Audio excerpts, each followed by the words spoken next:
میرے ساتھ ایک بہت بڑا مسئلہ ہے کہ مجھ سے اپنے ہم عمر یا اپنے سے چھوٹے لوگوں کو آپ کر کے بات نہیں ہوتی۔ یقین کریں پچھلے 15 منٹ سے شدید قسم کی بدہضمی کا شکار ہوں۔ اس کے معصومانہ انداز پر ثنائلہ کے حلق سے نکلنے والا قہقہا بڑا فطری سا تھا۔ اور میرے لیے کیا حکم ہے؟ ثنائلہ نے ہنستے ہنستے پوچھا۔ خبردار لڑکی، تم نے اگر مجھے آپ کہہ کر مخاطب کیا تو جان نکال دوں گی۔ اس نے انگلی اٹھا کر بے تکلفانہ انداز میں دھمکی دی تو ثنائلہ ایک دفعہ پھر ہنس دی۔ ویسے مجھے یقین ہے کہ آپ مجھ سے تو چھوٹی ہی ہوں گی۔ ثنائلہ کا توصیفی انداز اور ستائشی نظریں ماہم کے لیے نئی نہیں تھیں۔ اسے معلوم تھا لوگ اس کی ظاہری خوبصورتی کے بعد اس کی دوستانہ انداز کے شیدائی ہیں۔ عام سی باتوں سے شروع ہونے والی گفتگو اگلے 3 گھنٹوں تک جاری رہی۔ ثنائلہ اپنے ذہن کی تمام گرہیں ایک ایک کر کے کھولتی گئی۔ یہ کیا ہے؟ ڈاکٹر خاور نے سخت تعجب اور حیرانگی سے کاپی کا صفحہ پھاڑ کر گوند سے جوڑا ہوا لفافہ دیکھا تھا جو انہیں ابھی ابھی سسٹر ماریا نے دیا تھا۔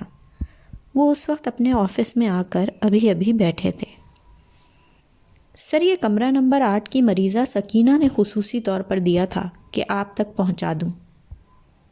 سسٹر ماریا نے ڈرتے ڈرتے وضاحت دی۔ آئی ایم سوری سر، وہ بہت زیادہ منت اور واسطہ دے رہی تھی اور پھر میں اکثر اسے نعتیں سننے اس کے کمرے میں چلی جاتی ہوں، اس لیے ایک اچھا تعلق قائم ہونے کی وجہ سے مجھ سے انکار نہیں ہو پایا۔ It's okay sister Maria. Doctor Khawar کو سکینہ کی اس بچکانہ حرکت پر خفت تو ہوئی، لیکن انہوں نے اپنے کندھوں کو دباتے ہوئے مسکرا کر جواب دیا تھا، جبکہ انہیں اس طرح کندھے دباتے دیکھ کر سسٹر ماریا تذبذب بھرے انداز سے بولیں۔ ڈاکٹر صاحب کیا ہوا؟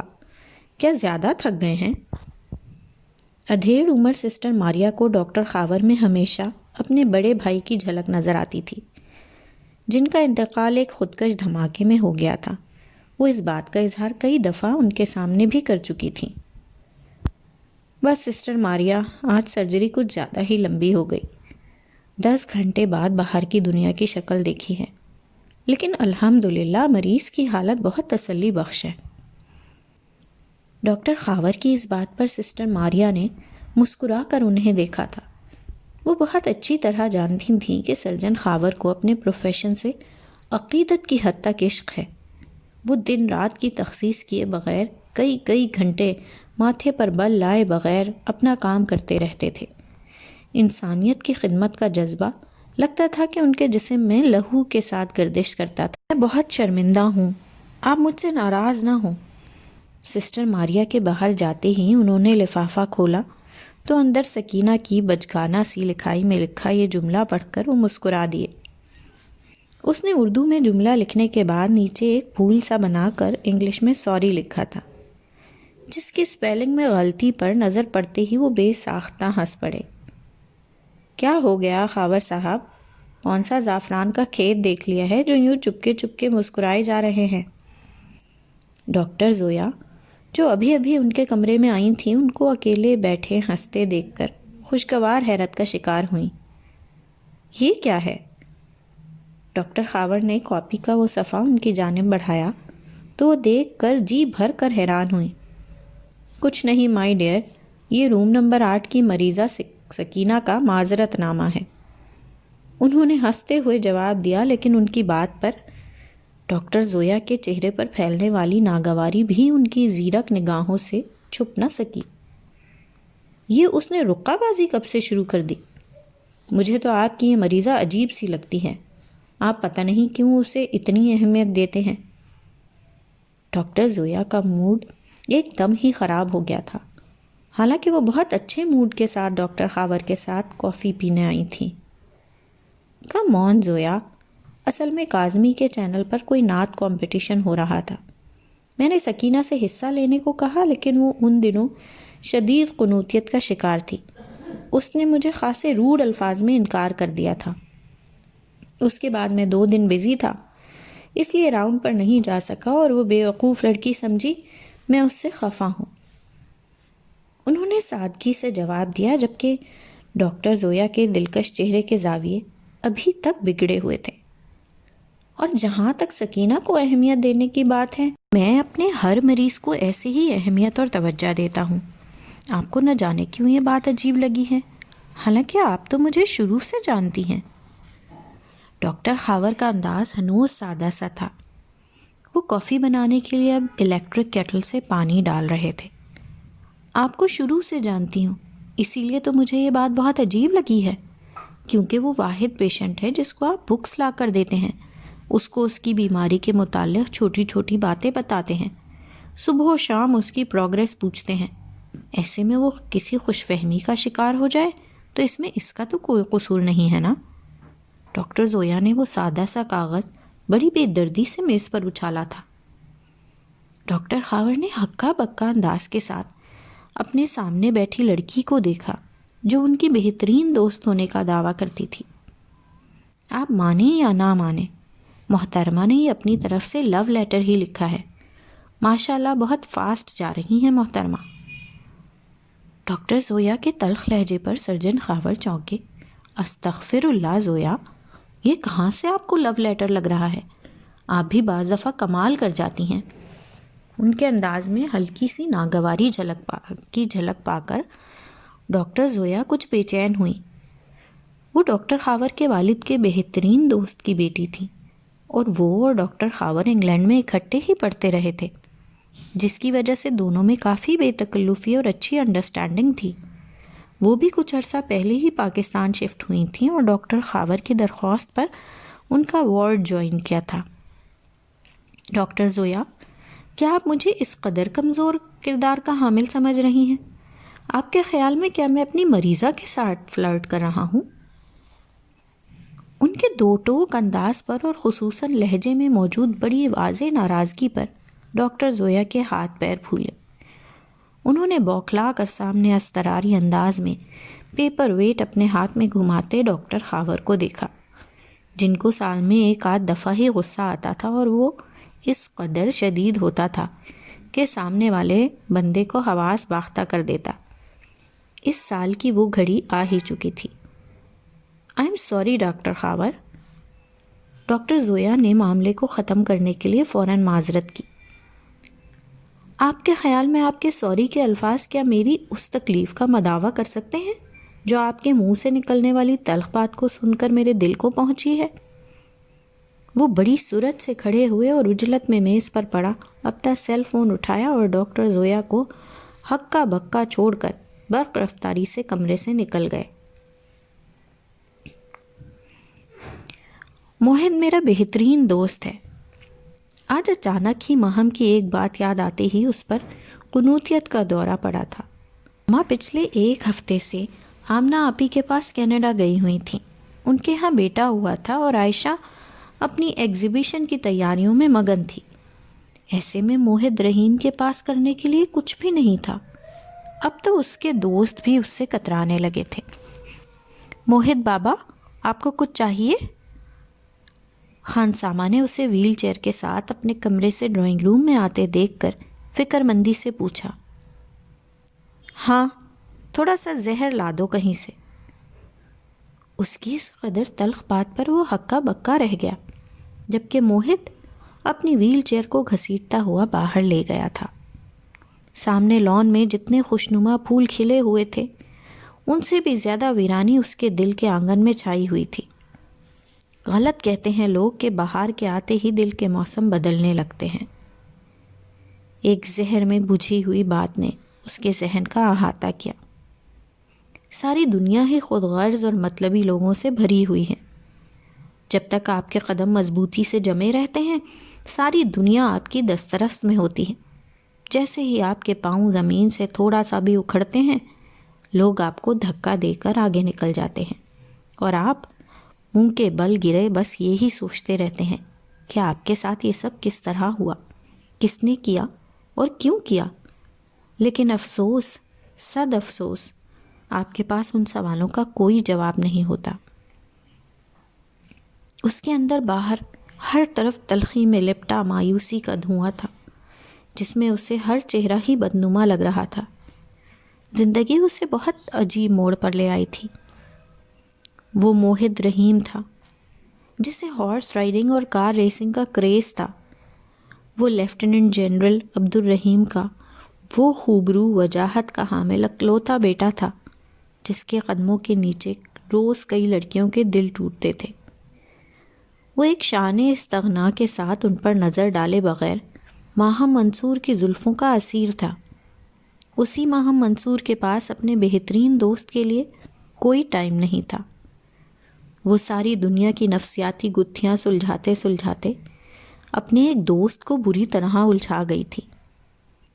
وہ موہد رحیم جو جس جگہ جاتا ہمیشہ فاتح کہلاتا تھا، اس کے شوق خاصے مہنگے تھے۔ ہر سال اس کے پاس نئی سپورٹس کار ہوتی تھی۔ اس نے اپنے شوق سے فلائنگ بھی سیکھی تھی۔ اسے جمود سے نفرت تھی اور اس لیے وہ ہر لمحہ متحرک رہتا تھا۔ اب تو پورا 1 سال ہو گیا تھا اس نے گھر سے باہر کی دنیا نہیں دیکھی تھی۔ اسے لگتا تھا کہ اس کے جسم کو زنگ لگ گیا ہے۔ اس کا حلقہ احباب خاصا وسیع تھا۔ بعض دفعہ ماہم اور عائشہ صرف اس لیے اس سے لڑ پڑتی تھیں کہ وہ گھر آنے کے بعد بھی سیل فون کانوں سے چپکائے ادھر ادھر گھومتا رہتا تھا۔ لیکن اب اس کے سیل پر کئی دن تک کسی دوست کی کال نہیں آتی تھی۔ وہ دن میں کئی بار اٹھا کر اسے چیک کرتا، لیکن اسکرین پر کسی مسڈ کال کا نوٹیفیکیشن نہیں ہوتا تھا۔ لگتا ہے اب تو ماما اور پاپا کو بھی مجھ سے محبت نہیں رہی۔ ماما نے بھی آج پورے دن میں اسے کوئی کال نہیں کی تھی۔ وہ ساری ہی دنیا سے بدگمان تھا، اور یہ بدگمانی اس کا حق تھی، کیونکہ آج اس کا برتھ ڈے تھا اور اس کے سبھی احباب کو بھی بھولا ہوا تھا۔ اگر کسی کو میری پرواہ نہیں تو مجھے بھی کوئی فرق نہیں پڑتا۔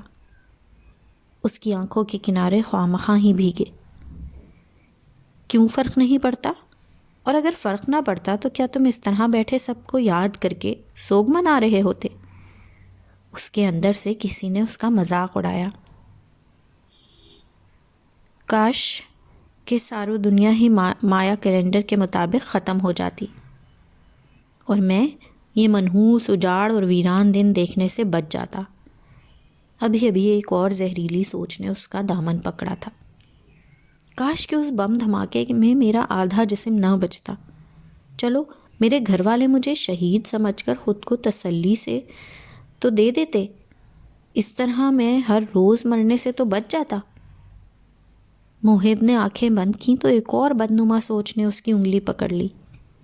وہ اگلے 10 منٹ تک بالکل ساکت لیٹا اپنے آپ سے لڑ رہا تھا، جب کوئی ہلکے سے اس کے کان کے پاس گنگنایا، happy birthday dear Mohd. اس نے جھٹکے سے آنکھیں کھولیں تو اپنے سامنے ماہم اور عائشہ کو شرارتی نظروں سے اسے گھورتے دیکھ کر وہ ہڑبڑا سا گیا۔ اور گاڈ سیک موہد، منہ تو بند کر لو، مکھیوں کی ایک فوج تمہارے منہ کی طرف خطرناک ارادوں کے ساتھ آ رہی ہے۔ ماہم کے خبردار کرنے پر اس نے بڑی سرعت سے اپنا منہ مضبوطی سے بند کیا تھا، جبکہ اس کی اس بے ساختہ حرکت پر ماہم کی ہنسی ایک فوارے کی صورت میں منہ سے نکلے جا رہی تھی۔ شرم کرو، میرے معصوم بھائی کا مذاق اڑا رہی ہو۔ عائشہ نے بہت محبت سے اپنے سے 2 سال بڑے بھائی کے گلے میں باہیں ڈال کر اپنی دوست کو دیکھا، جس کا چہرہ ہنسی کی زیادتی سے سرخ ہو رہا تھا۔ وہ اس سمے اس قدر دلکش لگ رہی تھی کہ موہد کے ساتھ عائشہ کے لیے بھی اس کے چہرے سے نگاہ ہٹانا دشوار ہو رہا تھا۔ یہ تم دونوں ایسے کیوں لوفروں کی طرح مجھے گھور رہے ہو؟ اسے ان کی محویت کا بڑی جلدی احساس ہو گیا تھا، اس لیے کمر پر ہاتھ رکھ کر بڑے لڑاکا انداز سے ان دونوں کو گھورا، جو ابھی بھی اسی تسلسل اور توجہ سے اسے دیکھ رہے تھے۔ لیکن اب ان کی نظروں کی شوخی کو پڑھنا ماہم کے لیے مشکل نہیں تھا۔ ہم دیکھ رہے تھے کہ تم ہنستے ہوئے ضرورت سے زیادہ احمق کیوں لگتی ہو۔ عائشہ جو کہ موہد کی ویل چیئر کے پیچھے سے آ کر اس کے گلے میں بازو ڈالے بے تکلفی سے کھڑی تھی، اس نے اپنے بھائی کے کندھے دبا کر اسے بھی بولنے کا اشارہ کیا۔ واقعی موہد ایسا ہی ہے؟ وہ اپنی بڑی بڑی بادامی آنکھیں پھیلائے اس ادا سے موہت کو دیکھ رہی تھی کہ اس کے لیے اپنا دل سنبھالنا مشکل ہوا۔ تم لوگ اپنی لڑائی بند کرو اور یہ بتاؤ کہ میری سالگرہ کا کیک کہاں ہے؟ موہت کی بات پر عائشہ نے زوردار چیخ ماری۔ او مائی گاڈ، میں نے اوون میں کیک بیک ہونے کے لیے رکھا تھا۔ وہ اب کسی گولی کی طرح اڑتی ہوئی کچن کی طرف گئی۔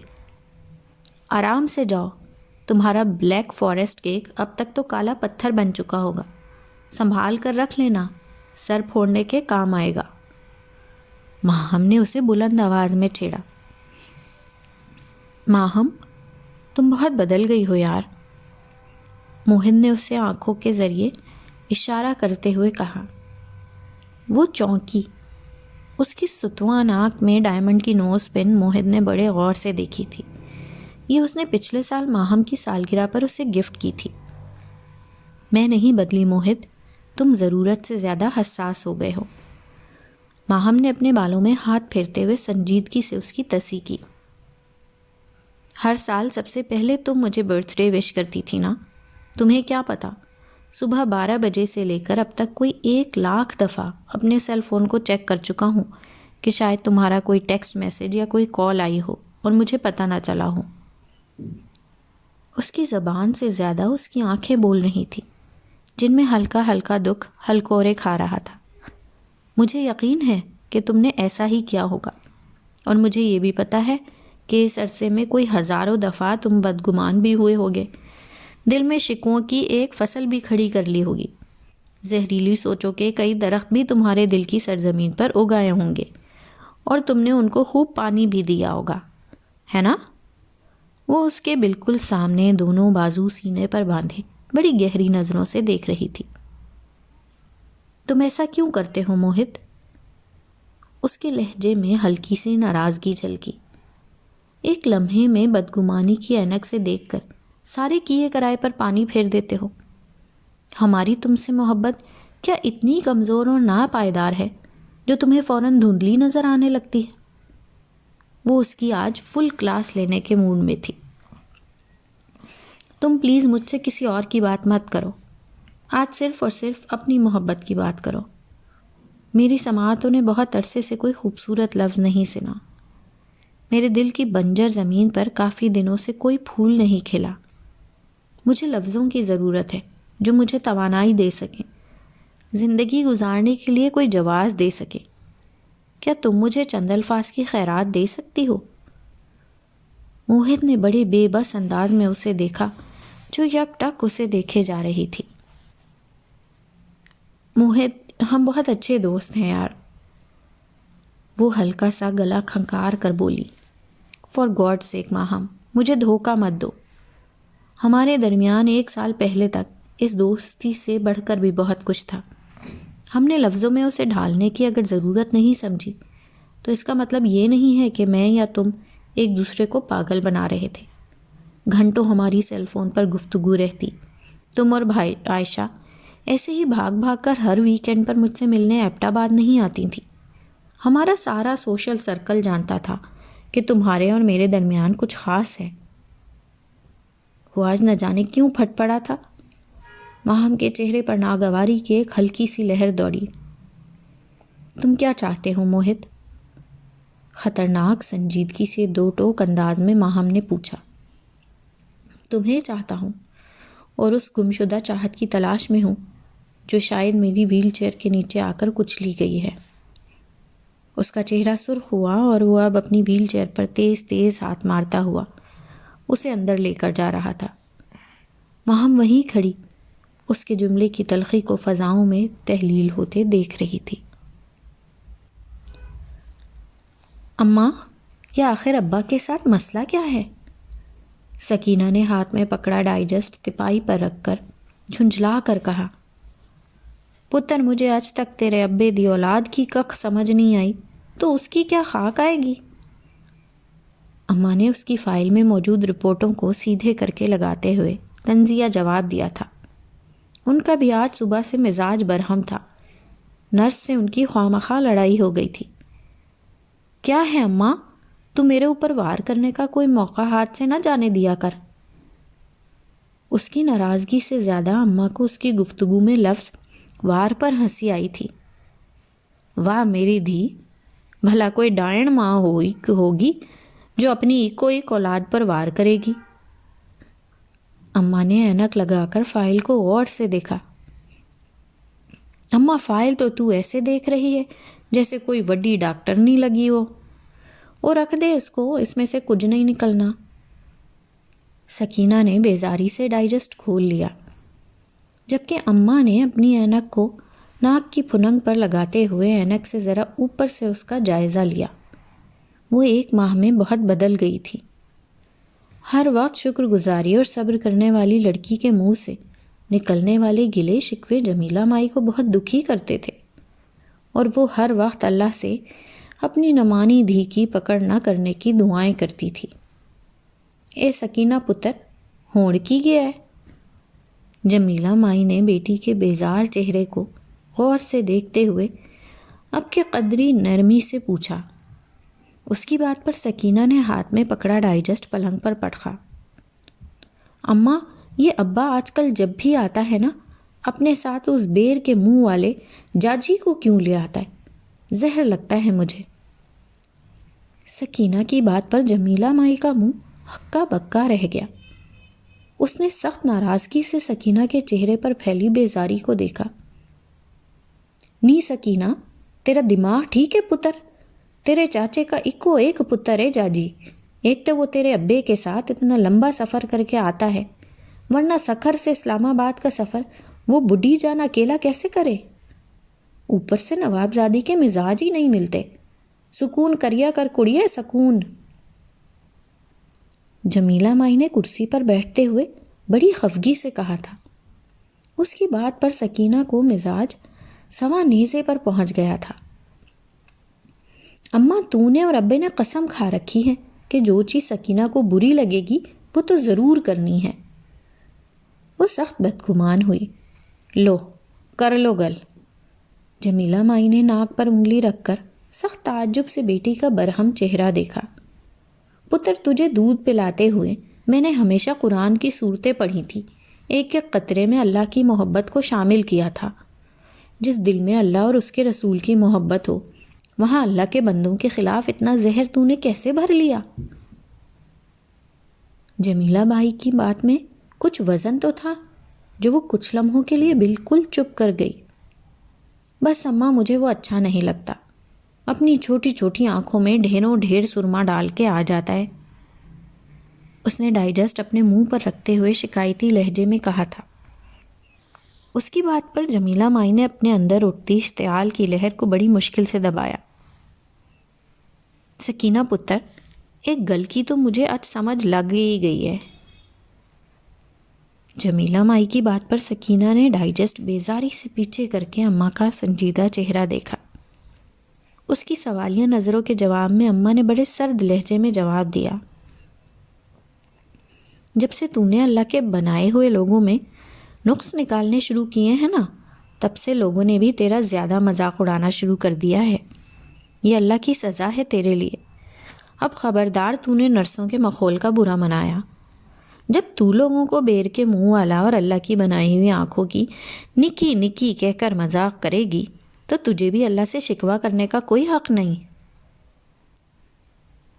جمیلہ مائی کی اس قدر کڑوی اور سچی بات پر سکینہ بالکل ہی ہکا بکا ہو گئی۔ اس کے چہرے کی رنگت فق ہو کر اور سانولی لگنے لگی۔ اسے اماں سے اس قدر بے رخی کی ہرگز توقع نہیں تھی۔ اس کی آنکھوں میں شکوے کے ساتھ موٹے موٹے آنسو دیکھ کر اماں کا دل کچھ موم ہوا، لیکن وہ اس کی بہتری کے خیال سے آنکھیں بند کر کے تسبیح کرنے لگیں، جبکہ بہت سے بے آواز آنسو سکینہ کی آنکھوں سے بہنے لگے۔ او مائی گاڈ! عائشہ کی آنکھیں پھٹی کی پھٹی رہ گئیں۔ اس نے سخت تحیر سے سامنے ٹریڈ مل پر تیزی سے بھاگتی ماہم کو دیکھا تھا۔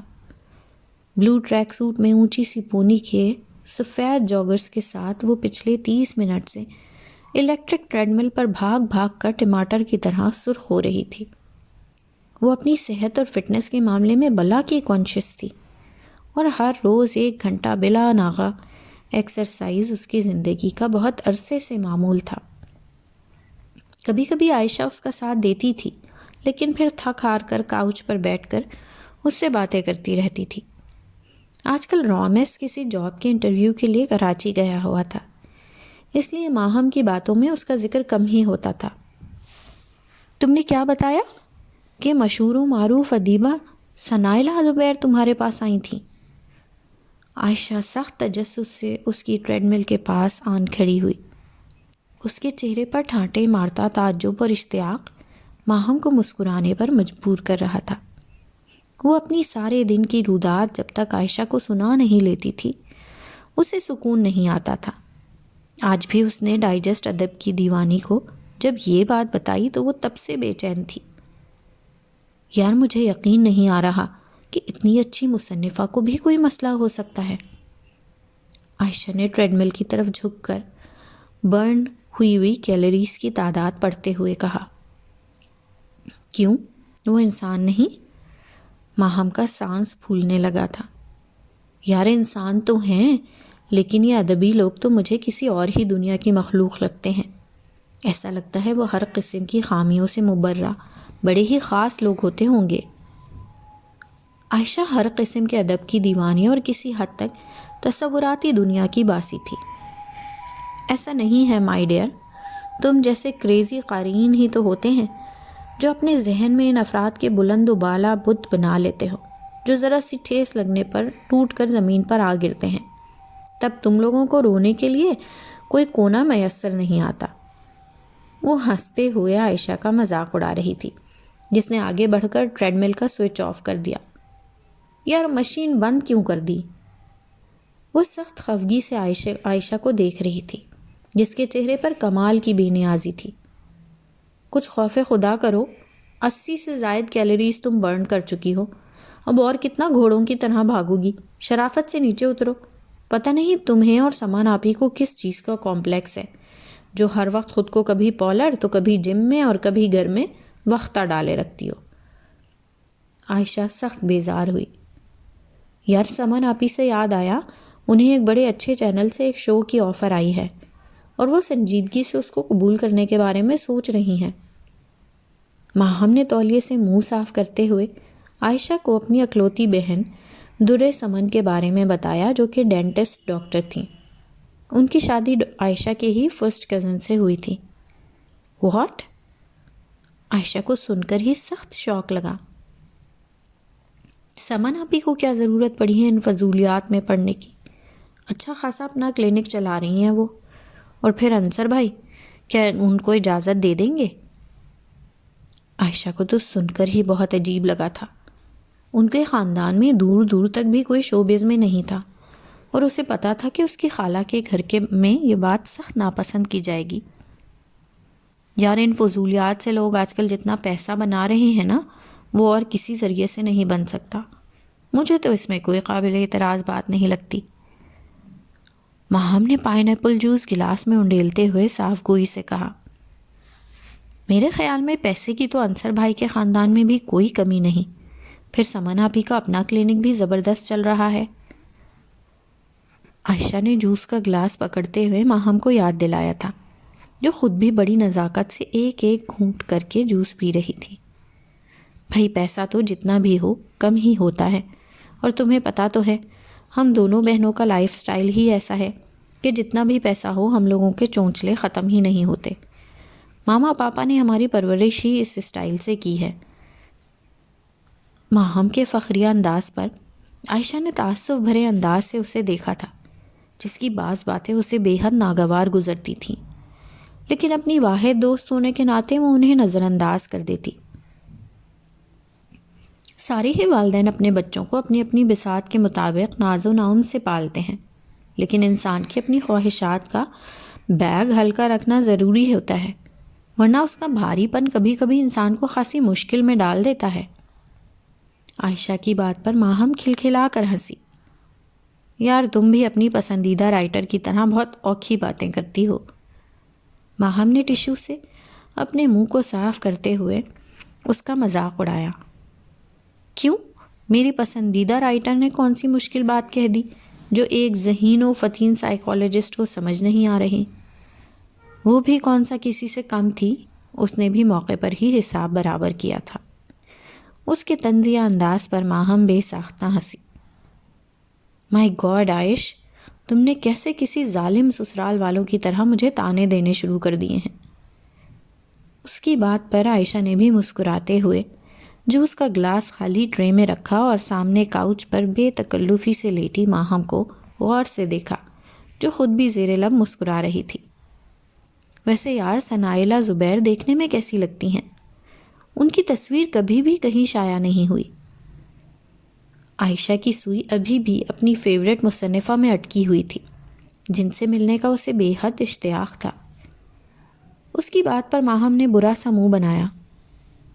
27-28 سال کی ایک انتہائی عام سی لڑکی ہے، موٹے موٹے سے نین نقش اور قد کے لحاظ سے وزن بھی تھوڑا سا بڑھا ہوا ہے۔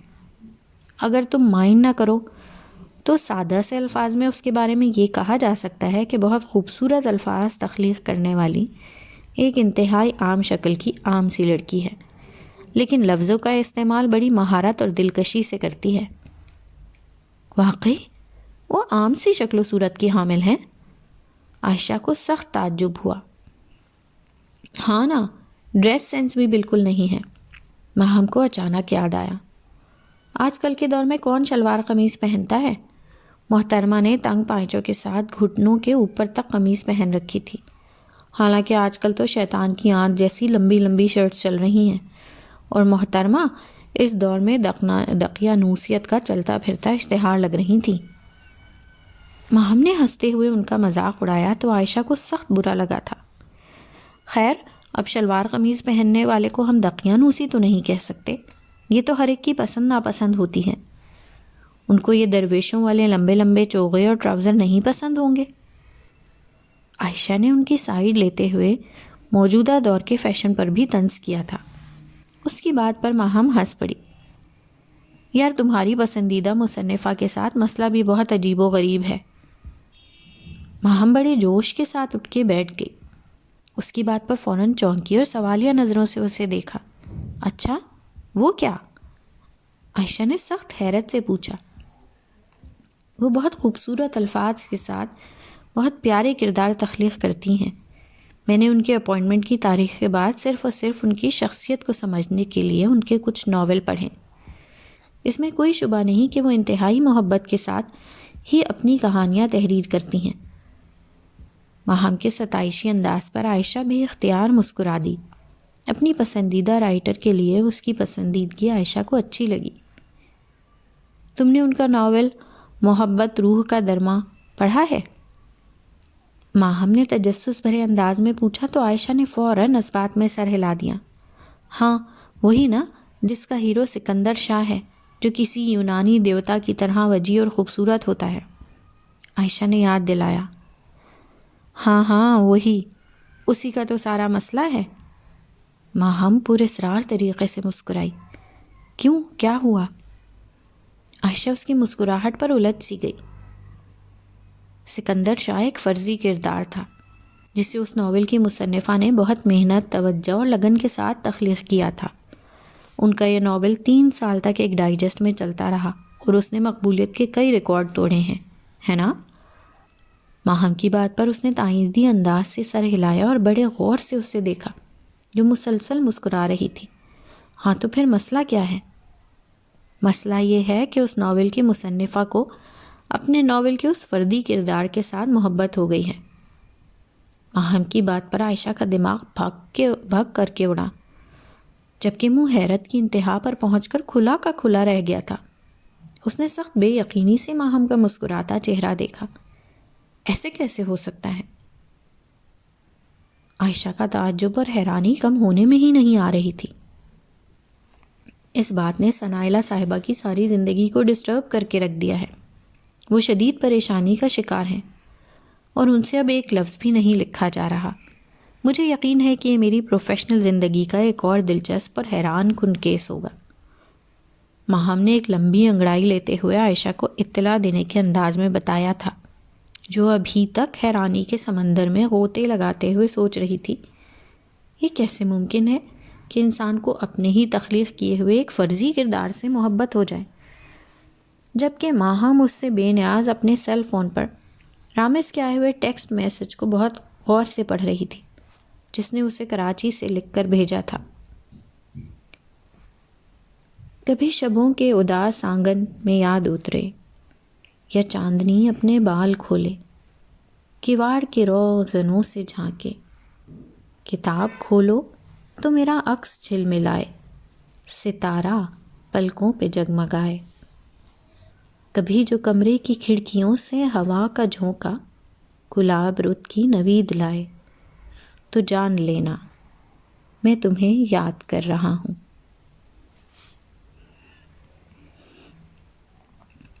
اچھا، تو کیا آپ واقعی نعت کمپٹیشن میں حصہ لے رہی ہیں؟ ڈاکٹر خاور اگلے دن کچھ جونیئرز ڈاکٹرز کے ساتھ راؤنڈ پر تھے، جب اس کے کمرے میں آتے ہی انہوں نے ممتاز مفتی کی کتاب پڑھتی سکینہ کو مخاطب کیا۔ جی ڈاکٹر صاحب، اب میں آپ کو ناراض بھی تو نہیں کر سکتی نا؟ اس کی آنکھوں میں چمکتے جگنوؤں سے ڈاکٹر خاور نے بمشکل نظریں چنائیں۔ یہ لڑکی اب انہیں چونکانے لگ پڑی تھی۔ انہیں ڈاکٹر زویا کے اندازوں کی درستگی پر یقین آتا جا رہا تھا۔ وہ باقی لوگوں کی موجودگی کو خاطر میں نہ لائے بغیر ٹکٹکی باندھے انتہائی عقیدت سے انہیں دیکھنے میں محو تھی۔ اس کی محویت کو جونیئر ڈاکٹرز نے بطور خاص نوٹ کیا اور دانستہ گلا کھنکار کر ایک دوسرے کو بڑا مائمانے سا اشارہ بھی کیا۔ ان کی آپس کی اس آنکھوں کی گفتگو کو جمیلہ مائی نے بڑی سرعت سے محسوس کر بڑی پریشانی اور کوفت سے پہلو بدلا۔ پھر میں آپ کا نام لکھوا دوں نا؟ ڈاکٹر خاور کی ساری توجہ اس کی فائل کی طرف تھی، جس میں کچھ تازہ ترین کیے ٹیسٹ کی رپورٹس موجود تھیں۔ رہنے دیں ڈاکٹر صاحب، یہ کملی کہاں ٹی وی شیوی میں نعتیں پڑھے گی؟ وہاں جا کر اس کے ہاتھ پیر پھول جائیں گے اور ایویں اپنا تماشا بنوا لے گی۔ جمیلہ مائی نے فوراً کہا اور دبے دبے انداز کے ساتھ سکینہ کو بھی مقابلے میں حصہ نہ لینے کا اشارہ کیا تھا، جسے سکینہ نے صاف نظر انداز کر کے خفگی سے پہلو بدلا تھا۔ اسے اماں کی یہ بات بالکل پسند نہیں آئی۔ کیوں بھائی، یہ کیوں کنفیوز ہوگی؟ ڈاکٹر خاور نے فائل میں سائیڈ میز پر رکھتے ہوئے حیرانگی سے جمیلہ مائی کا پریشانی میں ڈوبا چہرہ دیکھا۔ ڈاکٹر صاحب، اس کو اتنی عقل کہاں؟ اس نے اپنے پنڈ اور اسپتالوں کے علاوہ کون سی دنیا دیکھی ہے؟ جمیلہ مائی کو سمجھ نہیں آ رہا تھا کہ اپنا موقف کس طرح بیان کریں۔ خیر، ایسی بات تو نہ کریں، ماشاءاللہ سکینہ خاصی پر اعتماد لڑکی ہے۔ پھر میں خود ساتھ لے کر جاؤں گا اور اس پروگرام میں بھی شامل ہوں گا، تو کیا مسئلہ ہے؟ ڈاکٹر خاور کی بات پر سکینہ کے چہرے پر خوشی کے بڑے بے ساختہ رنگ جھلکے۔ جمیلہ مائی نے سخت پریشانی سے ڈاکٹر خاور کا سنجیدہ چہرہ دیکھا تھا۔ وہ کوشش کے باوجود بھی ایک لفظ بھی نہیں بول پائی۔ انہیں کچھ سمجھ نہیں آ رہی تھی کہ وہ کس طرح اپنی نادان بیٹی کے ہاتھوں سے نکلتے دل کو سنبھالیں۔ اپنی اچھی سی تیاری رکھو، میں پروگرام کی باقی تفصیل پوچھ کر آپ کو بتا دوں گا۔ ڈاکٹر خاور اپنی بات مکمل کر کے باہر نکلے تو جمیلہ مائی نے سخت ناراضگی سے اپنی بیٹی کا پرجوش چہرہ دیکھا تھا، جو اس کی ناراضگی سے بے خبر کہہ رہی تھی، اماں مجھے ایک نیا جوڑا بنوا دینا، وہاں ٹی وی کے پروگرام کا تو سارے پنڈ والے دیکھیں گے، میرے پاس تو ایک بھی ڈھنگ کا سوٹ نہیں۔ نی سکینہ، کیوں میرا کلیجہ جلاتی ہے؟ نہ میں پوچھتی ہوں کیا ضرورت تھی اس پاکھنڈ بازی کی؟ اماں، تو نعت پڑھنے کو پاکھنڈ بازی کہہ رہی ہے؟ سکینہ کو سخت صدمہ ہوا۔ میں نعت پڑھنے کو نہیں، تیرے اس شیطانی چرخے میں جا کر، جہاں سارے جہاں کے سامنے اللہ کے رسول کی شان میں کچھ پڑھنے کو کہہ رہی ہوں۔ دیکھ سکینہ، اب تو بیماری کی وجہ سے ہم اپنا گھر بار چھوڑ کر سارے جہاں کے سامنے بیٹھنا ہماری مجبوری ہے۔ اللہ ایسی مجبوری کسی دشمن کو بھی نہ ڈالے۔ اب تو اتنا نیک کام اتنے سارے نامحرموں کے سامنے کرنے جائے گی؟ تجھے پتہ ہے اللہ اور اس کے رسول نے تو عورت کی آواز کے بھی پردے کا حکم دیا ہے۔ جمیلہ مائی نے انتہائی رنجیدہ لہجے میں اپنی نادان بیٹی کو یاد دلایا۔ کیا ہے اماں، دنیا چاند پر چلی گئی ہے اور تو پتہ نہیں کون سے زمانے کی باتیں کر رہی ہے؟ سکینہ کے چہرے اور لہجے میں بیزاری ہی بیزاری تھی۔ جمیلہ مائی نے تعصب بھری نظروں سے اپنی اکلوتی اولاد کو دیکھا۔ پتر، انسانوں کو اللہ کی بنائی زمین پر تو ڈھنگ سے رہنا نہ آیا، ہر طرف فساد برپا کر کے اب وہ چاند پر بھی تباہی پھیلانے چلا گیا ہے۔ پہلے زمین پر تو رہنا سیکھ لے، پھر اوپر کی طرف دیکھے۔ جمیلہ مائی کے تلخ انداز پر سکینہ نے شکوہ کناں نظروں سے ماں کو دیکھا۔ اماں، تو نے کیا قسم کھا رکھی ہے کہ ہر وہ بات جو مجھے خوشی دے گی تو نے اس میں زہر ضرور ملانا ہوتا ہے؟ زہر کا تو مجھے پتہ نہیں، لیکن ماں ہونے کے ناطے تجھے سمجھانا مجھ پر فرض ہے۔ اماں کا اطمینان قابل دید تھا۔ کیوں، میں کوئی بے عقلی ہوں؟ میرا دماغ نہیں ہے کیا؟ اسے نہ جانے کیوں غصہ آ گیا۔ اتنی عقل ہوتی تو ایسے کام ہی کیوں کرتی؟ اچھی خاصی سمجھدار میری دھی تھی، اللہ جانے کس نحوست مارے کی نظر لگ گئی۔ اماں نے غصے میں اپنا کڑھائی والا فریم اٹھا لیا۔ اب اس رومال پر کیا پھول بوٹے کاٹنے لگی ہے؟ ہر وقت کچھ نہ کچھ کرتی رہتی ہے۔ سکینہ نے بیزاری سے اماں کے ہاتھ میں پکڑے فریم میں لگے آتشی گلابی کپڑے کو دیکھا جو پچھلی دفعہ اماں نے سکھر سے منگوایا تھا۔ اب فراغت میں اس پر پھول بوٹیاں کاٹتی رہتی تھی۔ یہ تیرے جہیز کے تکیے کاٹ رہی ہوں، اماں نے خوشگوار انداز سے اطلاع دی۔ میرے جہیز کے؟ سکینہ کو دھچکا سا لگا۔ اس نے سخت حیرت سے اماں کو دیکھا۔ میری کون سا باہر بارات کھڑی ہے اور مجھ سے کون شادی کرے گا؟ اس نے برا سا منہ بنا کر واضح بیزاری کا اظہار کیا۔ اب نہیں ہو رہی تو کبھی نہ کبھی تو ہوگی نا پتر۔ اماں کو اس کا بے تکا پن برا تو لگا تھا، لیکن ماتھے پر ہلکا سا بل ڈالے وہ انتہائی متحمل انداز سے بولی، جانے دے اماں، مجھ کبڑی سے کون شادی کرے گا؟ وہ منہ پھاڑ کر ہنسی تھی۔ اس کی ہنسی اماں کو اپنا اور اس کا مذاق اڑاتی ہوئی محسوس ہوئی تھی، لیکن اس نے پھر بھی ضبط کا دامن ہاتھ سے نہیں چھوڑا۔ تو کون سا ساری زندگی ایسے رہے گی؟ مولا تجھے بہت جلد ٹھیک کر دے گا۔ جمیلہ مائی کے لہجے میں بھرپور یقین تھا۔ اور اگر ٹھیک نہ کیا تو تب اماں؟ سکینہ نے ویسے ہی کسی خیال کے زیر اثر پوچھا تھا۔ اس کی بات پر جمیلہ مائی کے چہرے پر ایک تاریک سا سایہ تیزی سے دوڑا۔ پھر بھی میرے سونے رب دی مرضی، بندہ تے اپنی مرضی نال ایک پتہ نہیں ہلا سکدا۔ جمیلہ مائی کے لہجے میں عاجزی ہی عاجزی تھی۔ وہ ہر حال میں اللہ کا شکر ادا کرنے والی عورت تھی۔ بعض دفعہ تو سکینہ کو اماں پر رشک آتا تھا۔ اس کا دل قناعت کے خزانے سے مالا مال تھا۔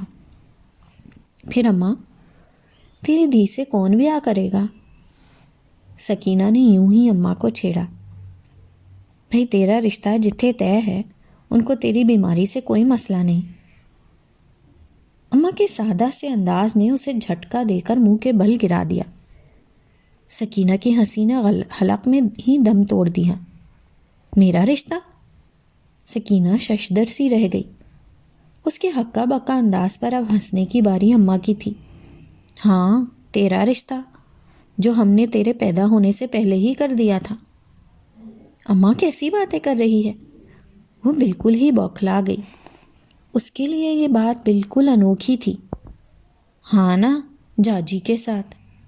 اماں منہ پھاڑ کر ہنسی۔ وہ ایویں ہی تھوڑی بھاگ بھاگ کر تیرے ابا کے ساتھ یہاں آتا ہے۔ اماں نے اس کے سر پر بم ہی تو پھوڑا تھا۔ اس کا پورا وجود سناٹے میں آ گیا تھا۔ سکینہ کو لگا تھا کوئی تیز رفتار ٹرین پوری قوت سے اس کے وجود کے پرخچے اڑاتی گزر گئی ہو، یا پورے ہسپتال کی چھت ایک دم اس کے سر پر آن گری ہو۔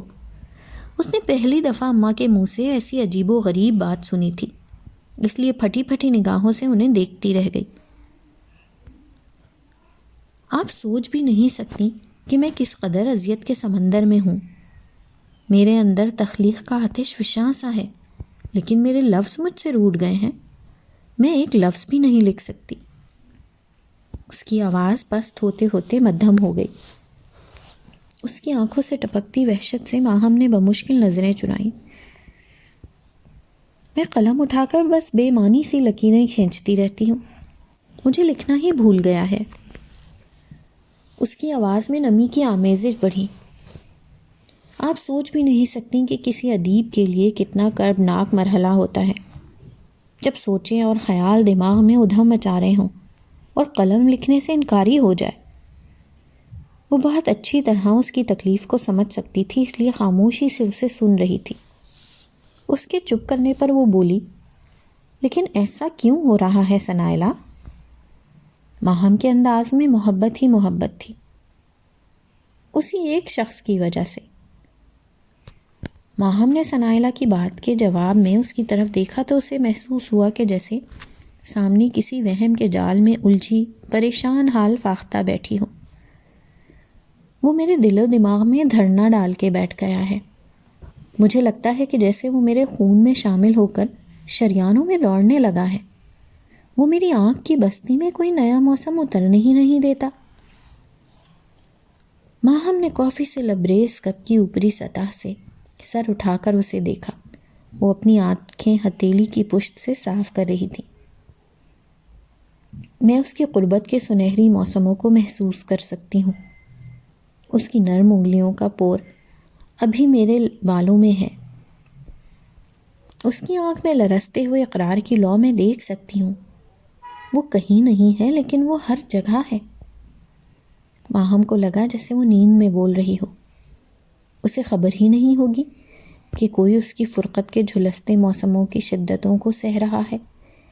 ہجر کا عذاب اوڑھے اس کی راہ تک رہا ہے۔ اس نے بمشکل گلے کو تر کیا۔ اب اس کی آواز لرز رہی تھی۔ وہ کئی ثانیے اپنے ہاتھوں کی لکیروں کو پلکیں جھپکائے بنا گھورتی رہی۔ کہیں آپ کو بھی تو نہیں لگتا کہ میں پاگل ہو رہی ہوں؟ اس نے سر اٹھا کر بڑا عجیب سا سوال کیا۔ مجھے ایسا کیوں لگے گا؟ اور اس سے پہلے کس کو لگا ہے ایسا؟ ماہم کا انداز دوستانہ تھا۔ میری بیسٹ فرینڈ نابیہ کو۔ وہ کہتی ہے کہ تمہارا تخیل تمہیں بے وقوف بنا رہا ہے۔ وہ غائب دماغی سے بولی۔ لیکن مجھے تو ایک بھی لمحے کو ایسا نہیں لگا ثنائلا۔ ماہم نے میز پر رکھے اس کے سرد ہاتھوں کو اپنے گرم ہاتھوں کی حدت بخشی تو وہ چونک کر دیکھنے لگی۔ پتہ ہے ثنائلا، یہ شاعر ادیب لوگ ہمارے معاشرے کا وہ حساس طبقہ ہوتے ہیں کہ جن کو جتنی پذیرائی ملتی ہے اتنے ہی تنقید کے پتھر بھی لگتے ہیں۔ لوگ کہتے ہیں کہ یہ تو لفظوں سے بے وقوف بناتا ہے، اور کچھ تو ایسے بے دردی سے آپ کے نظریات کی نفی کرتے ہیں کہ انسان خود بلندیوں سے گرتا ہوا محسوس کرتا ہے نا؟ اس نے ماہم کی بات کے جواب میں بس اس بات میں سر ہلایا تھا۔ آج کے دور میں حساسیت سب سے بڑی سزا ہے۔ حساس دل کے ساتھ زندگی بسر کرنا ننگے پاؤں شعلوں پر چلنے کے مترادف ہے۔ ماہم کے لہجے کی سنجیدگی ثنائلا کے لیے اطمینان بخش تھی۔ اسے اندازہ ہو گیا تھا کہ وہ بالکل اسے ویسے ہی لے رہی ہے جیسے حقیقت میں وہ ہے۔ آپ محبت پر یقین رکھتی ہیں؟ ثنائلا باوجود کوشش کے اسے تم نہیں کہہ پا رہی تھی۔ ہاں، میں محبت کے جذبے پر ایمان کی حد تک یقین رکھتی ہوں۔ مجھے اس جذبے کی سچائی پر اتنا ہی یقین ہے جتنا اپنی ذات کے ہونے کا۔ ماہم کا لہجہ پختہ اور آنکھوں میں سچائی کا ٹھاٹھیں مارتا سمندر تھا۔ کیا تمہیں لگتا ہے کہ تم اپنے فرضی کردار سے محبت کرنے لگی ہو؟ وہ فرضی کردار نہیں ہے، وہ میرے ذہن کی اختراع ضرور ہے، لیکن مجھے لگتا ہے کہ وہ حقیقت میں یہیں کہیں ہے۔ اس نے بڑی بے ساختگی میں اس کی بات کاٹ کر کہا تھا۔ ماہم اس کی بات پر مسکرائی۔ تمہارا وجدان کیا کہتا ہے؟ کیا تم اسے پالو گی؟ ماہم کی اس کیس میں دلچسپی ایک دم ہی بڑھی۔ ہاں، ثنائلا نے اس کی آنکھوں میں براہ راست جھانکتے ہوئے پورے اعتماد کے ساتھ کہا تھا۔ ایک لمحے کو تو اس کے پختہ یقین پر ماہم بھی گڑبڑا گئی۔ تم یہ کیسے کہہ سکتی ہو؟ اس لیے کہ مجھے اپنے جذبے کی سچائی پر یقین ہے۔ ہر وہ چیز جس کی بنیاد سچائی پر ہو اور آپ کے اندر اسے حاصل کرنے کی ہمت موجود ہو، آپ اسے حاصل کر ہی لیتے ہیں۔ اب مسکرا رہی تھی۔ ماہم نے بہت دلچسپی سے اپنے سامنے بیٹھی لڑکی کو دیکھا جو اسے تخیلاتی کہانیوں کا ہی ایک کردار لگ رہی تھی۔ اس نے پچھلے 1 گھنٹے میں اس کے کئی روپ دیکھے تھے۔ اسے مایوسیوں کی اتاہ گہرائیوں میں گرتے دیکھا تھا، اسے یقین کا جھنڈا تھامے بلندیوں پہ چڑھتے دیکھا تھا، اس کے لہجے کی سچائی کو بھانپا تھا اور اس کی آنکھوں سے جھلکتی محبت کو محسوس کیا تھا۔ وش یو بیسٹ آف لک سنائلہ زبیر۔ ماہم نے اس کے سرد ہاتھ کو اپنی گرفت میں دباتے ہوئے دل کی گہرائیوں سے کہا، تھینک یو۔ وہ کھل کر مسکرائی۔ آپ جتنی اچھی ہیں اس سے زیادہ خوبصورت ہیں۔ سنائلہ کی بات پر وہ حیران ہوئی۔ اچھا ہونا اہم ہے یا خوبصورت ہونا؟ ماہم نے گہری نظروں سے اسے جانچتے ہوئے یوں ہی پوچھا۔ خوبصورتی سے آپ اہم تو لگتے ہیں، لیکن اچھے ہونے سے آپ خود بخود خوبصورت لگتے ہیں۔ یہ میری فلسفی ہے، اس لیے ہو سکتا ہے آپ اس سے متفق نہ ہوں۔ وہ جانے کے لیے اٹھ کھڑی ہوئی۔ اس کا مطلب ہے میں صرف خوبصورت ہونے کی وجہ سے آپ کو اچھی لگی ہوں۔ اس نے خود ساختہ مایوسی اوڑھتے ہوئے شرارت سے اسے دیکھا تھا، جو اب کافی ریلیکس تھی۔ اس کے پاس آنے والے مریض اکثر واپسی پر مسکراتے ہوئے ہی جاتے تھے اور ان کی مسکراہٹ کو ہی وہ اپنی کامیابی تسلیم کرتی تھی۔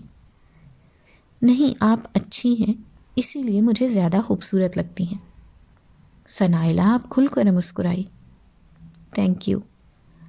ماہم کے لہجے پر جھلکتی نرمی نے اس کا تاثر اور گہرا کر دیا۔ وہ اب مسکراتے ہوئے اس کو جاتا ہوا دیکھ رہی تھی۔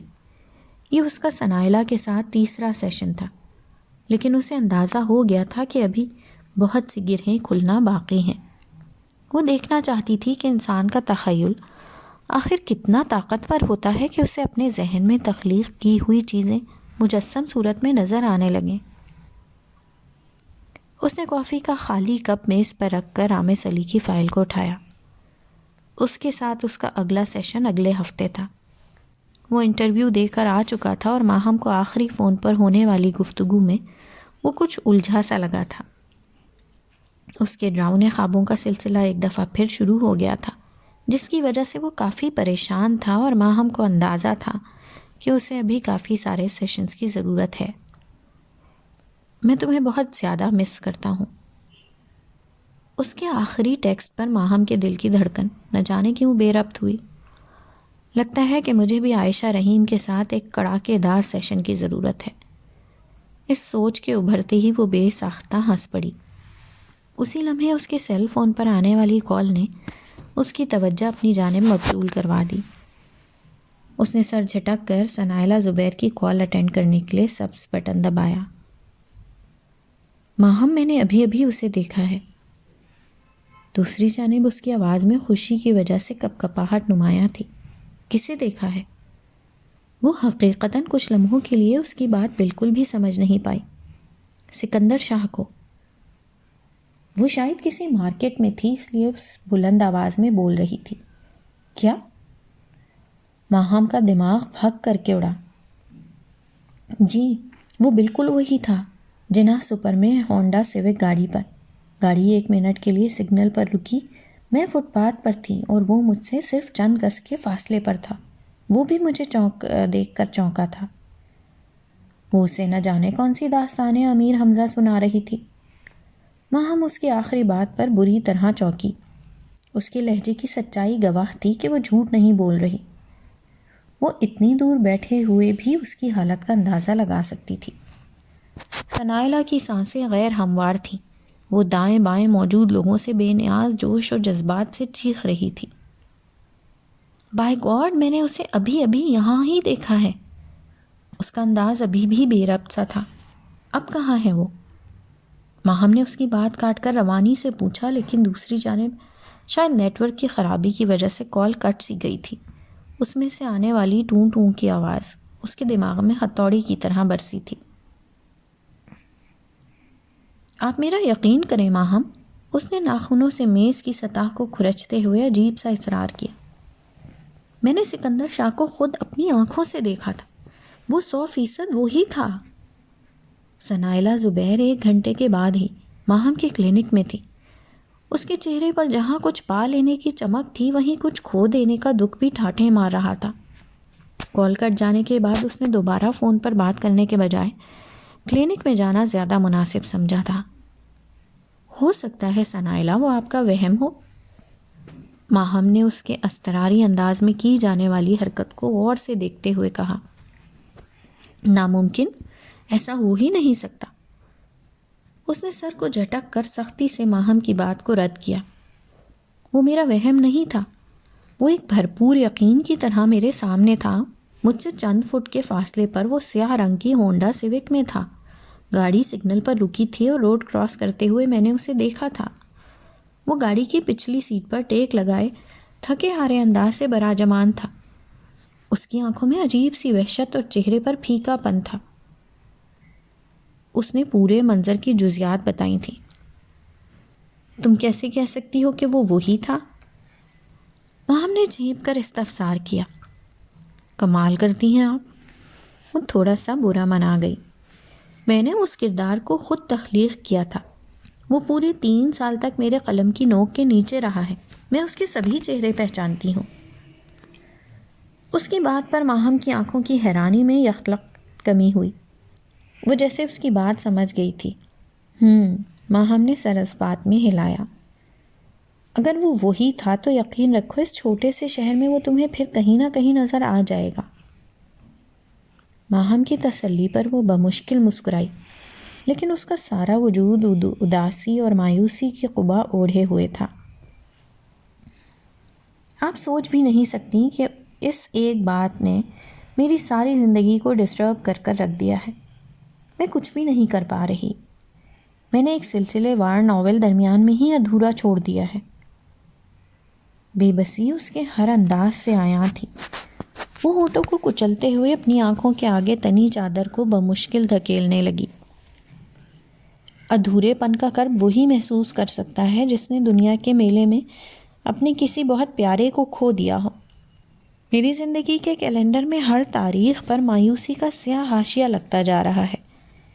ایسے لگتا ہے جیسے جدائی نے میری انگلی پکڑ کر مجھے تنہائیوں کے سمندر میں دھکیل دیا ہو۔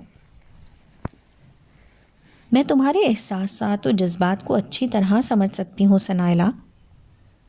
ماہم کو اپنا دل بے نام سے تعصف میں مبتلا ہوتا محسوس ہوا۔ لیکن تم میری یہ بات آج کہیں لکھ لو۔ تمہارے حصے کی خوشیوں کے جگنو تمہیں ڈھونڈتے ہوئے خود تمہارے پاس آ جائیں گے۔ تمہارے آنچل میں اتنے ستارے ہوں گے، جب تم اس آنچل کو اوڑھو گی تو زندگی ہر لمحہ تمہیں رقص کرتی ہوئی محسوس ہوگی۔ آپ ٹھیک کہہ رہی ہیں نا؟ اس کی بات پر ثنائلہ کی آنکھوں میں ایک الوہی سی روشنی بھر گئی۔ ویسے ایک بات تو بتاؤ لڑکی۔ ماہم کے چہرے پر ایک پراسرار سی مسکراہٹ نے احاطہ کیا تو وہ بے اختیار چونک گئی۔ دیکھو، سکندر شاہ تمہیں نہیں جانتا، اس لیے کہ وہ تمہاری زندگی کی کہانی کا ایک کردار ہے۔ تم اس کی زندگی میں کہیں نہیں ہو۔ اس کی بات پر اس کے چہرے کی رنگت متغیر ہوئی۔ آپ کہنا کیا چاہتی ہیں؟ اس کے چہرے پر خوف کا ایک سایہ سا ابھرا۔ میں صرف یہ کہنا چاہتی ہوں کہ جب کبھی وہ تم سے ملے گا تو تم اسے آخر کہو گی کیا؟ اس نے گہری نظروں سے اپنے سامنے بیٹھی مشہور و معروف مصنفہ کو دیکھا، جو اس سوال پر بالکل ہکا بکا سی ہو گئی تھی۔ میم، یہ بات تو میں نے کبھی سوچی ہی نہیں۔ اس کے جواب پر اب ہکا بکا ہونے کی باری ماہم کی تھی، جو سخت تعجب سے اپنے سامنے بیٹھی سادہ سی لڑکی کو دیکھ رہی تھی، جس کے چہرے پر حد درجہ معصومیت تھی، ایسی معصومیت جو فی زمانہ ناپید تھی۔ میری پتری دی طبیعت تے ٹھیک ہے نا؟ اللہ دتا کمار نے انتہائی محبت سے اپنی لاڈلی بیٹی کا مضطرب انداز دیکھا۔ وہ ہاتھ کی پشت سے کنپٹی کو سہلا رہی تھی۔ اس نے اس دفعہ ابے کی آمد پر بے ساختہ خوشی کا اظہار بھی نہیں کیا تھا۔ جمیلہ مائی جیسے ہی اعجاز کو لے کر قریبی میڈیکل اسٹور پر گئی تو ابے نے فوراً سکینہ کو مخاطب کیا تھا۔ ابا، طبیعت تو اب اللہ چاہے گا تو ہی ٹھیک ہوگی۔ اس نے بے بسی سے کندھے اچکاتے ہوئے مزید کہا، ویسے مجھے تو کوئی امید نہیں۔ وہ اب بیزاری سے چھت پر لگے پنکھے کو چلتے دیکھ رہی تھی۔ آج فضا میں تپش کا احساس کافی تھا۔ وہ کیوں پتر؟ اللہ دتا چونک گیا۔ اس نے جانچتی نظروں سے اپنی لاڈو کا خفا خفا سا انداز دیکھا۔ کبھی کبھی میں سوچتی ہوں ابا، یہ اللہ کا بس بھی ہم جیسے غریبوں پر ہی چلتا ہے۔ اس کے بچکانہ سے شکوے پر اللہ دتا دہل سا گیا۔ نا پتری، ایسی باتیں نہیں کرتے، اللہ سونا ناراض ہوتا ہے۔ اس نے اپنی بیٹی کی کم عقلی پر کڑتے ہوئے اسے سمجھانے کی کوشش کی۔ کیا فائدہ ابا، ہم کیسی بھی باتیں کر لیں، اللہ نے کرنی تو اپنی ہی مرضی ہوتی ہے۔ اس کی ناراضگی میں محسوس کی جانے والی بدگمانی تھی۔ اچھا تو پھر جو چیزیں تیری مرضی سے ہوتی ہیں تو اللہ وہ کیوں کرتا ہے؟ یاد نہیں جب بھوری منج بیمار ہوئی تھی تو نے کتنی دعائیں کی تھیں اور وہ ٹھیک ہو گئی تھی؟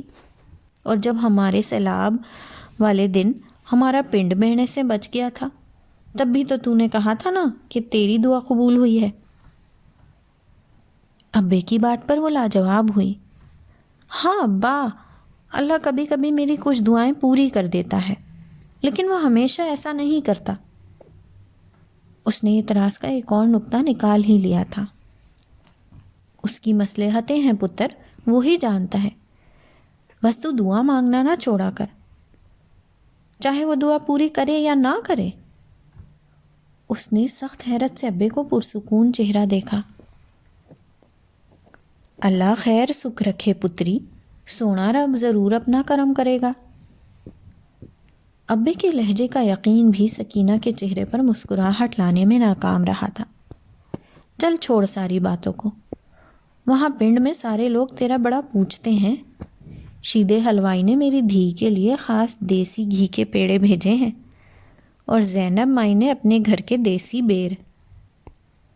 ابے نے اس کا دھیان بٹانے کو کہا، جبکہ سکینہ جو اپنی سوچوں میں محو تھی، اس نے اللہ دتے کی بات کہاں سے دھیان سے سنی تھی۔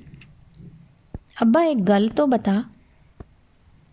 کچھ توقف کے بعد وہ ہاتھوں کی انگلیوں کو باہم پھنسائے ان کے پٹاخے نکالتے ہوئے بولی۔ اس کے لہجے میں بلا کی سنجیدگی تھی۔ دیکھنا ابا، تجھے اپنے کام سے عشق ہے، تو پوری محنت اور لگن سے پانڈے بناتا ہے، پھر بھی کسی نہ کسی میں کوئی خرابی تو رہ جاتی ہوگی۔ ابا میں بڑا سوچتی ہوں، کیا ان نقص والے پانڈوں کو کبھی کوئی خریدار ہوگا؟ سکینہ کے متجسس انداز پر اللہ دتا مسکرایا۔ اسے علم تھا کہ وہ یہ سوال کس پس منظر میں کر رہی ہے۔ میری دیوی جلی ہے۔ اللہ دتے نے ناک سے مکھی اڑاتے ہوئے انتہائی محبت سے سکینہ کو دیکھا۔ پتری، اس دنیا کے میلے میں ہر پانڈے کا کوئی نہ کوئی خریدار تو ضرور ہوتا ہے۔ اس سونے مالک کی ذات نے کوئی بھی چیز بغیر مقصد کے نہیں بنائی۔ اللہ دتا کمہار کو سمجھ نہیں آ رہا تھا کہ وہ اسے کس طرح سمجھائے۔ پھر وہی ابا، تو سوچ کے بتا نا، تیرا کوئی پانڈا تو ایسا ہوگا جس میں کوئی ایسا نقص ہو جو دیکھنے والی آنکھ کو اچھا نہیں لگتا ہوگا۔ سکینہ کے بے تحاشا اصرار پر وہ کچھ لمحوں کے لیے سوچ میں ڈوب گیا۔ ہاں پتر، بس ایک چھوٹی سی گاگر ہے جس کا منہ تھوڑا سا ٹیڑھا ہو گیا تھا، اسے ابھی تک کسی نے نہیں خریدا، لیکن مجھے اس کا بھی کوئی دکھ نہیں۔ اللہ دتا کے لہجے میں قناعت کا ایک سمندر آباد تھا۔ ابا، تو اس گاگر کو پھینک کیوں نہیں دیتا؟ سکینہ نے اپنے ہونٹوں کو پھیلا کر عجب سے استہزائیہ انداز میں مشورہ دیا۔ پتری، میں اپنی بنائی چیز کو کیوں پھینکوں؟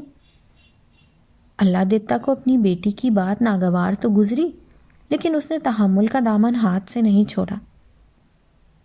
سکینہ دیکھ، میرے محنت کش ہاتھوں نے اسے پوری محبت، لگن اور محنت سے تخلیق کیا تھا۔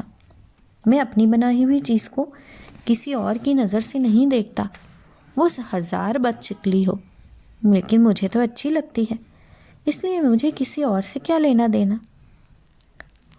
اللہ دتا جمیلہ مائی کی طرح شکر اور قناعت کی نعمت سے مالا مال تھا۔ ابا، پھر اس کا مطلب ہے جب تجھے اپنے ہاتھ سے بنائی ایک چھوٹی سی گاگر سے اتنا پیار ہے تو میں تو ایک جیتی جاگتی انسان ہوں، اس لیے اس کی مخلوق کو میں کتنی ہی عجیب یا مضحکہ خیز لگوں، لیکن اس رب کو تو وہ سکینہ کبڑی سے پیار ہوگا نا؟ اس کے لہجے میں دل کو دکھانے والی سادگی اور معصومیت تھی۔ نمی کی پتلی سی لکیر اس کی آنکھ کے کونے سے کان کی سمت رینگی تھی۔ سکینہ، ایسی باتیں نہ کیا کر۔ اللہ دیتے کا دل دکھ کی گہرے احساس سے بھر گیا۔ اللہ کو اپنی ساری مخلوق سے پیار ہے، وہ بندے کی شکل سے نہیں، اس کے اعمال سے پیار کرتا ہے۔ بس اپنا ایمان پختہ رکھ اور اللہ کی ذات پر کبھی شک نہ کرنا۔ اللہ دیتا نے اسے سمجھانے کا موقع ہاتھ سے جانے نہیں دیا تھا۔ وہ اور جمیلہ مائی اکثر ایسا ہی کرتے تھے۔ ابا، اس سونے رب کی محبت پر مجھے کوئی شبہ نہیں، لیکن آج کل پتہ نہیں کیوں دل میں اوکھے اوکھے سے خیال آتے ہیں کہ آخر یہ سب میرے ساتھ ہی کیوں ہوا۔ سکینہ کو اماں سے زیادہ ابے سے بات کرنے میں مزہ آتا تھا، کیونکہ وہ اسے کبھی بھی جھڑکتا نہیں تھا۔ پتر بس یہ سوچ اپنے دل میں بٹھا لے کہ اللہ سونا کسی کے ساتھ برا نہیں کرتا، کبھی اس ذات سے بدگمان نہیں ہونا۔ یہ بدگمانی دل کو کالا شاہ کر دیتی ہے، اور جس بندے کو اللہ سے سچا پیار ہو اس کے دل میں پھر کسی اور وہم یا بدگمانی کی گنجائش ہی کہاں بچتی ہے۔ اس نے کھوجتی نگاہوں سے اس کا اداس چہرہ پڑھا۔